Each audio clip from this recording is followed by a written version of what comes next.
Hi guys. तो जैसा कि पिछले वीडियो में आपने देखा कि हम एक शक्तिपीठ गए थे जिसका नाम है पाटन देवी। तो वहाँ पर वो तुलसीपुर में, एक्चुअली हमारे घर के 50 किलोमीटर पे ही है।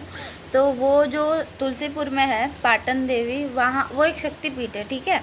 तो वहाँ जाके हमें पता चला कि वहाँ पे सती मैया का बाया कंधा गिरा हुआ है। जबकि हम गूगल वगैरह पे सर्च करते हैं तो उसमें दिखाता है कि वहाँ पे उनका पट गिरा है। पट यानी कि थाई, जो कि बहुत ही गलत इन्फॉर्मेशन दी गई है। गूगल के इन्फॉर्मेशन पे प्लीज़ बिलीव ना करें। अगर आपको शिव से रिलेटेड कोई भी इन्फॉर्मेशन चाहिए, कोई भी, तो आप शिव पुराण पढ़ें, भागवत गीता पढ़ें। एंड सेकेंड थिंग इज़, ये शक्तिपीठ कैसे बना, तो उसकी स्टोरी ये है कि आप सबको पता है कि शिव भगवान की पहली पत्नी थी सती मैया। मतलब पहले जन्म में उनकी पत्नी थी सती मैया, जिनसे उनका विवाह हुआ। तो विवाह भी बहुत ज़्यादा मुश्किलों से हुआ। जैसे कि सती मैया के पापा थे राजा दक्ष, उनको भोलेनाथ नहीं पसंद थे। भोलेनाथ क्यों नहीं पसंद थे? क्योंकि जो राजा दक्ष हैं उनके पिता हैं ब्रह्मा जी, और ब्रह्मा जी को भोलेनाथ ने श्राप दिया था कि तुम्हारी पूजा कोई नहीं करेगा। इसीलिए राजा दक्ष को भोलेनाथ नहीं पसंद थे।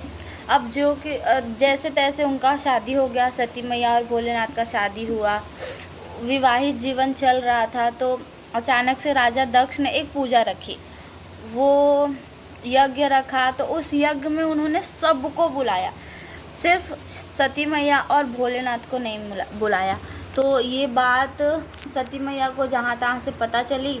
जब उनको पता चली तो वो बहुत ज़्यादा दुखी हो गई, गुस्सा हो गई कि मेरे पापा ने नहीं बुलाया, या बहुत ज़्यादा मुझसे गुस्सा है, मैं चली जाऊंगी तो शायद उनका गुस्सा कम हो। तो ये सब सोच के सती मैया वहाँ तो जब सती मैया वहाँ गई उस यज्ञ में, वहाँ जाकर दक्ष ने जब उन्हें देखा तो वो शिव की निंदा करने लगे, बहुत ज़्यादा उनकी बुराई करने लगे।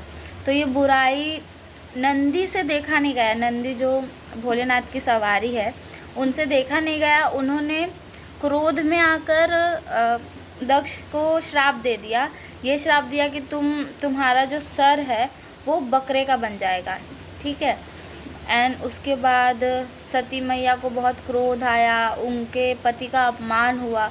तो इसीलिए वो अग्नि में ही कूद के भस्म हो गई, खुद का शरीर उन्होंने जला लिया।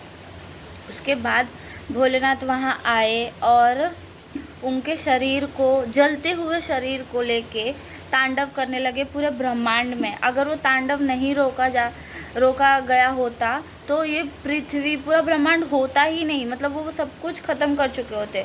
तो ये सब देवताओं ने विष्णु जी को बताया। तो विष्णु जी ने क्या किया, वहाँ गए और सुदर्शन चक्र चलाया। तो जब सुदर्शन चक्र चलाया सती मैया के ऊपर, तो उनके 51 टुकड़े हो गए, जो टुकड़े अलग अलग देशों में, अलग अलग जगह पर बिखर गए और वो शक्तिपीठ बन गए।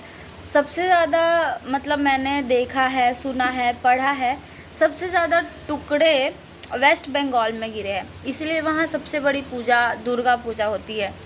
एंड 51 जगहों पे है। तो ये सारी चीज़ें, मतलब कहाँ कहाँ प्रॉपरली, अभी तक 2-3 जगह ऐसे हैं जहाँ का उल्लेख नहीं है, मतलब किसी को पता भी नहीं है कि कहाँ है एग्जैक्टली, वहाँ पर क्या गिरा था।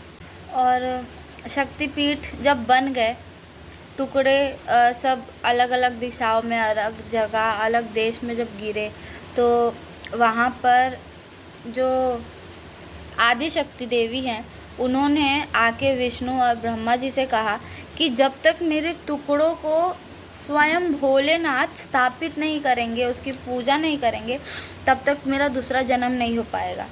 तो भोलेनाथ पूरे 51, मतलब 51 शक्तिपीठ पर जाके, वो खुद जाके उस मंदिर की स्थापना की है। उन्होंने मंदिर की स्थापना की।